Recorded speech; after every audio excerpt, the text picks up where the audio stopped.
most people watching this show will know, but we should clarify the scale that you're working at. Can you maybe divide it up into both your key focuses, just sort of the scale that we're talking about, the general equipment lines that we've got some on display over here, but just walk the audience through it. I think it's an important key to cover before we jump into some specifics.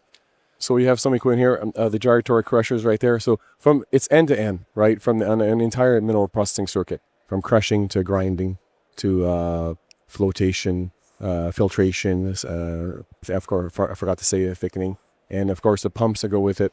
So it's all that equipment, tying it all together and offering a customer end-to-end solutions. I also wanted to sort of, again, we talked about sort of what you're providing, but I kind of wanted to go into like the actual portfolio, just so, again, people who don't know, or even people that do, just lay out sort of what that portfolio looks like at Metso, because it is quite extensive. The org chart is very complex, but it's designed to allow us to be very responsive to inquiries and requests and price them, right? And people really appreciate the heritage brands, the Svedala, the Norberg, the Larox.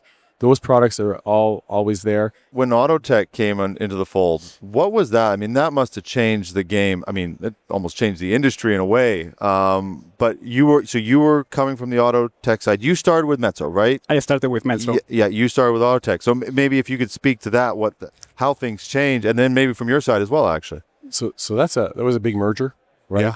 Yeah. Like I said earlier, it's almost 5 years ago now. It's a sizable, two large companies and multinationals with great products, and then to form one multinational tier one company with end-to-end products. And one thing that I was impressed by the Metso side of things is how the service side is a huge part of their business, and so that was an eye opener and a huge gain to offer to our customers. Did that interact with your segment at all? So for me, the merger gave us a big portfolio. So what happened with that is that it gave us the opportunity to put pumps into more equipment. And that was a big advantage for my team. And for the clients, it was a great thing because it helped us to evolve more into doing more solutions-based rather than equipment.